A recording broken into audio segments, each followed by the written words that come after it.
잠언 27장 22절 말씀입니다. 미련함은 벗겨지지 않는다. 좀 절망적인 말씀이죠. 성경 말씀 22절 말씀 우리 한 목소리로 받들어 읽겠습니다. 미련한 자를 곡물과 함께 절구에 넣고 공의로 찌을지라도 그의 미련은 벗겨지지 아니하느니라. 저는 이 말씀을 이렇게 읽고 묵상하면서 첫 번째 드는 마음은 절망이었습니다.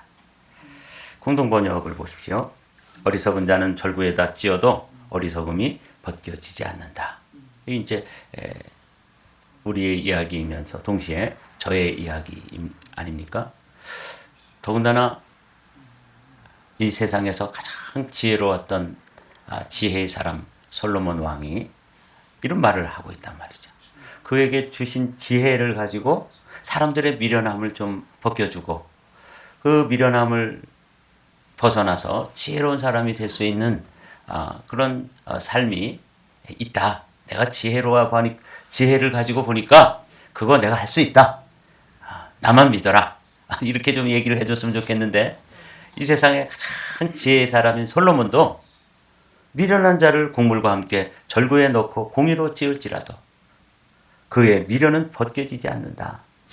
저는 시골에서 절구라든지 방아를 이렇게 찧어서 곡물의 껍질을 벗겨내는 걸 많이 보기도 했고 또 돕기도 했고 또 해보기도 했습니다.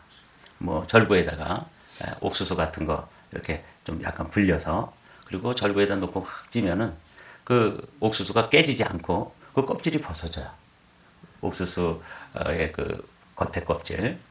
그래서 이제 옥수수 알갱이가 그거 삶아서 먹거나 탁에서 밥을 하거나 그러면 그 겉껍질이 그게 얇은 비닐 같은 게 그게 좀 이렇게 좀 질기고 그게 식감이 떨어지는데 그 껍데기를 벗겨서 이제 이렇게 팥하고 넣어서 푹 삶으면 겨울에 뭐 간식이 없으니까 그거 한 그릇씩 퍼다가 먹기도 하고 곡물 이거 옥수수 껍데기 벗기는 거 많이 봤거든요. 그런데 그렇게 딱딱한 옥수수의 껍질도 절구다 놓고 그냥 자꾸 이렇게 빻으면 껍데기가 벗겨지는데 우리 안에 또 우리를 가지고 있는 이 미련함은 벗겨지질 않는다니까. 이게 우리 이야기고 또 우리 자녀들 가운데 그렇게 좀 어리석고 미련한 녀석들 있잖아요. 그거를 좀 이 지혜의 사람 솔로몬이 내가 방법을 알고 있다. 그런 미련한 것 나한테 데리고 오면 내가 그냥 잘 그 미련함을 벗어나게 해서 지혜로운 사람이 될 수 있는 지혜가 내게 있다. 이렇게 좀 시원하게 얘기해주면 정말 이게 복음이 될 텐데 그 솔로몬이 가장 미련한 사람이라는 것 여러분 아시나요? 이게 누구 얘기냐면 자기 얘기예요. 자기 자신의 고백입니다. 어리석은 자를 절구에다 찧어도 어리석음이 벗겨지지 않는다. 이 솔로몬 이야기입니다. 솔로몬이 이런 그 절망적인 이야기를 또 잠언서에서 이렇게 하죠. 잠언 26장에 있는 말씀 우리 함께 읽어보실까요? 개가 그 토한 것을 도로 먹는 것 같이 미련한 자는 자기의 미련한 짓을 거듭 행하느니라. 이 누구 이야기라고요? 솔로몬 이야기입니다. 그리고 우리 이야기고 더 절망적인 것은 우리 애들 얘기잖아요. 그냥 그 좀 우리가 볼 때 좀 어리석어 보이고 그래서 그걸 좀 고쳐주고 좀 지혜롭게 좀 만들어주고 싶은데 방법이 없다는 거잖아요. 개가 그 토한 것을 도로 먹는 것 같이. 애들한테 이런 거 얘기하면 nasty 이러잖아요. 이렇게 아주 이 솔로몬이 그 시대에 이렇게 그 보면 그 개를 길렀겠죠. 그 시대도 그 개가 돌아다니다가 뭘 잘못 먹었는지 이렇게 울컥 토해놓고 조금 이따 그거 가서 또 핥아서 먹고 그냥 먹는 거. 저도 시골에서 이런 거 봤어요. 정말 그냥 보기만 해도 토가 나오려고 그러잖아요.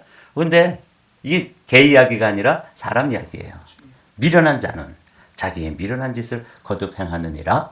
그러면서 솔로몬이 그 개 보면서 사람들이 개 같구나. 개만도 못하구나. 나도 그래. 이렇게 이제 솔로몬이 깨달음을 여기다가 기록해 놓은 거잖아요. 그래서 이 말씀을 보면서 참 이렇게 절망감이 들어요. 그럼 어떻게 해야 된다는 거야? 솔로몬의 미련함을 보십시오. 가장 지혜로운 사람이었지만 가장 미련한 사람이라는 것을 이 솔로몬의 만년 열왕기상 11장에 기록되어 있는 것 제가 한번 읽어볼게요. 어느 정도로 미련한가. 솔로몬이 늙으니 그 아내들이 솔로몬을 꾀어서 다른 신들을 따르게 하였다. 그래서 솔로몬은 자기의 주 하나님께 그의 아버지 다윗만큼은 완전하지 못하였다. 이게 정말 이게 웬일입니까? 다윗보다도 더 많은 지혜를 얻은 이 솔로몬이 이렇게 어리석고 이렇게 미련한 모습을 만년에 연출하는 거예요. 이와 같이 솔로몬의 마음이 주 이스라엘의 하나님을 떠났으므로 주님께서 솔로몬에게 진노하셨다. 주님께서 두 번씩이나 솔로몬에게 나타나셔서 다른 신들을 따라가지 말라고 당부하셨지만 솔로몬은 주님께서 하신 말씀에 순종하지 않았다. 순종하지 못했다. 이런 거죠. 이게 가장 지혜로웠던 솔로몬이 얼마나 어리석은 모습으로 이렇게 반복해서 하나님이 하지 말라고 그러고 두 번씩이나 크게 나타났다고 그러시는 거 보니까 개혁 개정판에는 크게 나타나셨다고 되어 있는 걸 보면 아주 뚜렷한 영적 체험으로 하나님께서 말씀하신 거예요.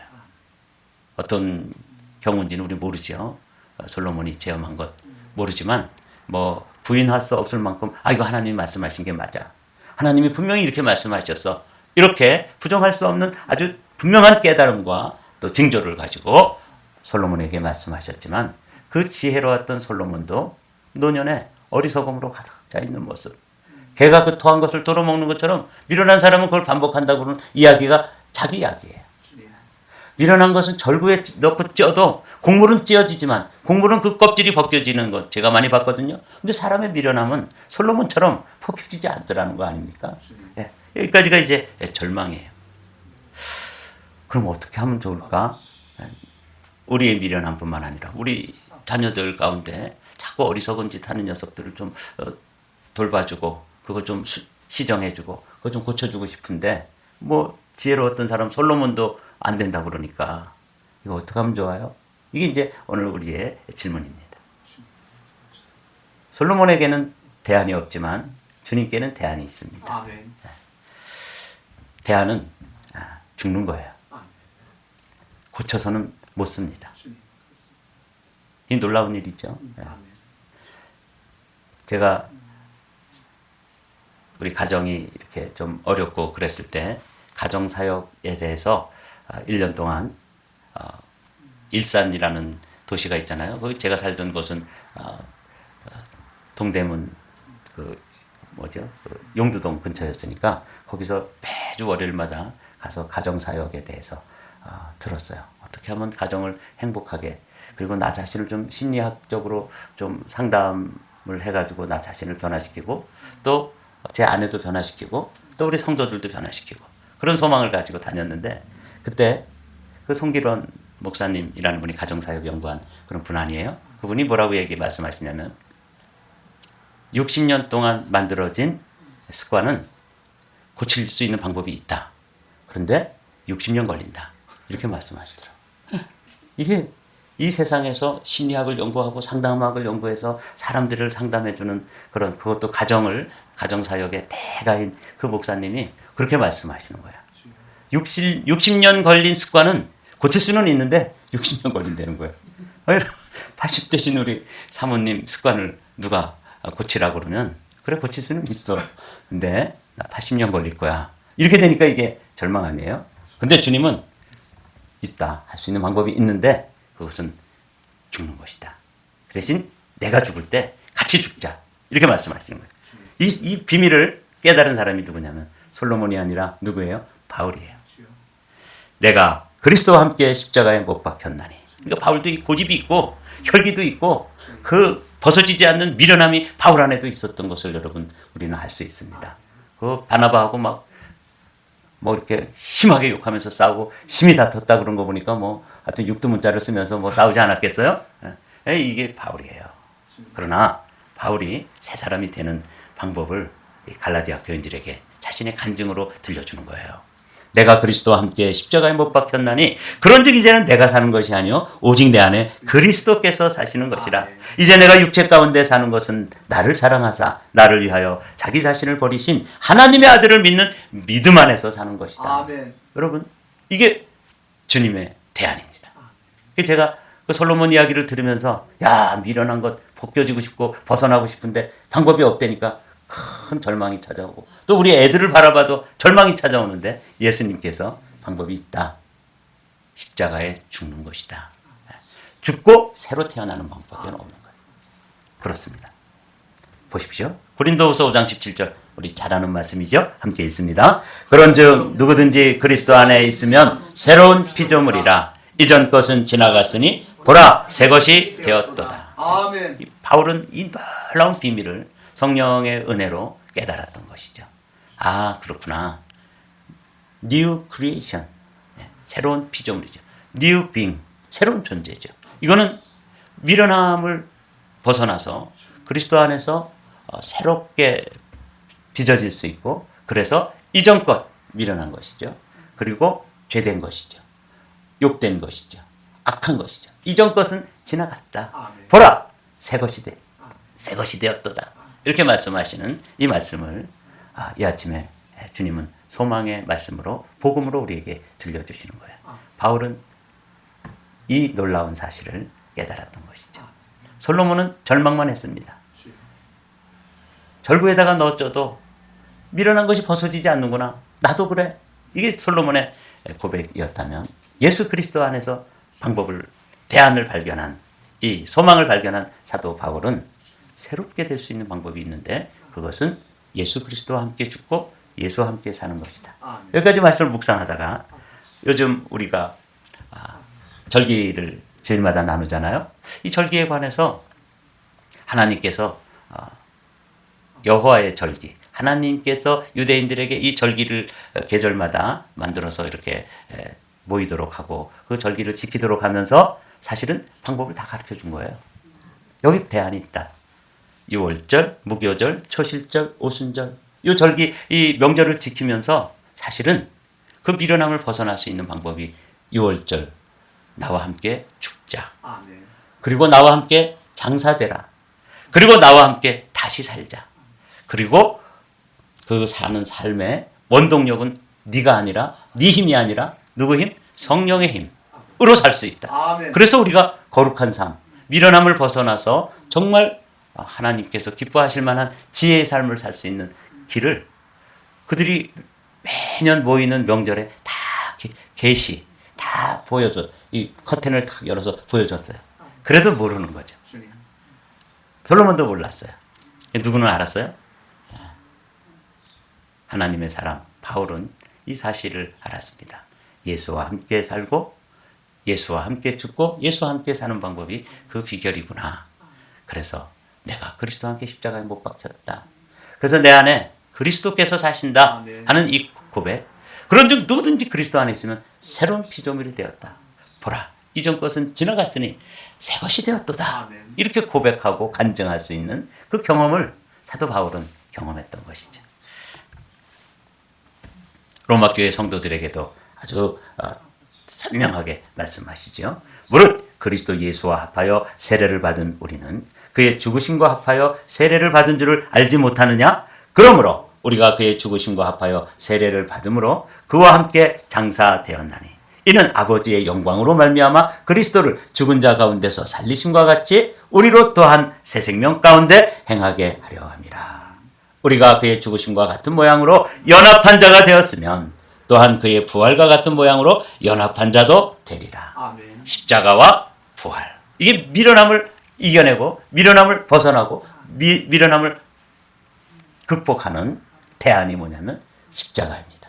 그리고 부활입니다. 그리고 성령입니다. 이게 우리에게 복음이 되는 것이죠. 예수 우리의 소망. 원래는 예수님 이렇게 이제 해야 되죠. 근데 운율을 맞추기 위해서 예수 우리의 소망 이렇게 적었습니다. 믿음의 주요 또 온전케 하시는 이 예수를 바라보자. 그는 그 앞에 있는 기쁨을 위하여 십자가를 참으사 부끄러움을 개의치 아니하시더니 하나님 보좌 우편에 앉으셨느니라. 아멘. 여러분, 그 예수님이 그는 그 앞에 있는 기쁨을 위하여 십자가를 참았다. 그 앞에 있는 그 기쁨이 뭐예요? 네, 그렇습니다. 본인의 예수님 자신의 부활뿐만 아니라 사실은 예수님이 본 게 누구냐면 십자가를 칠 때 정병준을 본 거예요. 내가 이렇게 죽음으로써 정병준도 함께 십자가에 죽고 내가 부활할 때 정병준도 나를 믿음으로 부활함으로써 그 미련함, 그 어리석음, 그 연약함, 그 추악함, 그 죄됨, 그 악함을 다 나와 함께 십자가에 못 박고 장사 지낸 후에 내가 부활할 때 그도 부활해서 부활의 생명을 가지고 살아갈 수 있는 그 길을 내가 열어야 되니까 지금 십자가 지는 게 이 잔이 제발 내게서 지나갔으면 좋겠습니다 하고 겟세마네 동산에서 기도하시잖아요. 그러면서도 그분이 그 십자가를 참으셨던 이유가 뭐냐면 그 앞에 있는 기쁨을 위하여 참으셨다는 거예요. 그 기쁨 중에 저도 들어있고 여러분도 들어있고 예수님 자신의 부활도 들어있고 다 들어있는 거예요. 아, 이런 말씀 묵상하면서 막 감동이 밀려오는, 그러셨구나. 이 미련한 것을 벗어날 길이 없고 이 악한 것, 더러운 것, 추한 것을 해결할 것이 없는데 이 죄된 이 정병준이 그것을 벗어나는 것을 기쁨으로 여기시고 그 기쁨을 바라보고 예수님이 십자가를 참으셨다고 말이에요. 아, 이거 얼마나 놀라워. 그 정병준이라는 이름에 그 안에 사도 바울도 들어가고 그 안에 뭐 여러분 그 위대한 사람들도 그 안에 다 들어간 거예요. 그들이 위대한 건 자신이 위대한 게 아니라 그가 믿고 있는 예수님이 위대하신 거죠. 예수님이 생명이신 거죠. 사랑하는 성도 여러분, 이게 이제 우리의 소망. 예수 우리의 소망. 이렇게 이제 고백이 되어지는 것이죠.